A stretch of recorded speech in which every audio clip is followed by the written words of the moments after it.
All right, let's talk about the proposed reform on business political spending in Montana.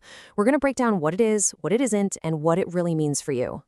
Okay, let's just get right to it, because this is the number one question on every small business owner's mind, right?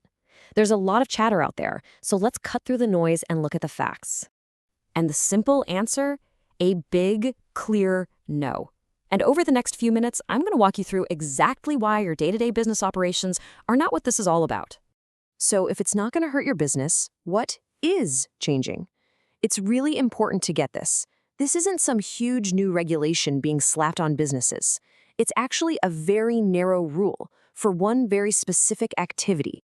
And that activity is something called corporate political spending. All that means is when a business entity itself, we're talking about an LLC or a corporation, not an actual person, uses its cash to try and influence an election. And this slide, well, this really draws a clear line in the sand.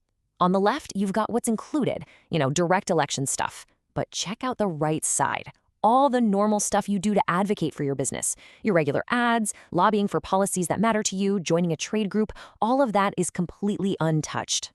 And that leads us to a really crucial distinction, and it's kind of the whole foundation of this reform. You, as a person, have rights that are totally separate from the activities of your business entity. So here's the bottom line, and it's so important. This reform is about the spending of legal entities, not people. Your personal right to speak your mind and participate in politics is 100% protected. Full stop. And here's what that looks like in the real world. You, your employees, as individuals, you can still do all of this. You can still donate your own money, volunteer your time, speak out on issues, and hey, even run for office yourself. None of that changes.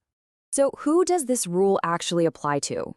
Well, it's aimed at those business entities that get special privileges from the state, like the limited liability you get from being a corporation or an LLC, the thing that protects your personal assets. If you're a sole proprietor, you're generally not affected because legally you and your business are the same thing. Okay, so that's the what. But what about the why? Why focus on this one specific kind of spending? Well, it all comes down to one big idea: leveling the playing field for everybody, especially for small businesses.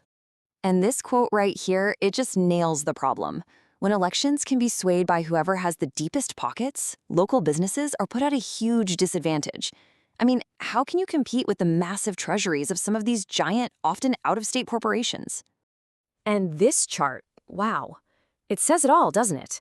A small local business just can't go dollar for dollar in the political spending game against a giant corporation. The scale is just, it's not even close. So the whole goal here is to shift the focus. It's about making our elections less about giant checkbooks and more about people. It's about giving more power back to local relationships and community involvement, the places where small businesses have the home field advantage. Okay, let's get into the nitty-gritty for a second. How would this actually work? The whole idea behind the enforcement is to keep it simple and, most importantly, fair. So this isn't about setting traps for people. It's designed to focus on clear, intentional violations, not honest mistakes.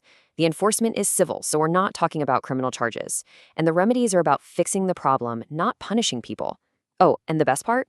No new paperwork for your day-to-day operations.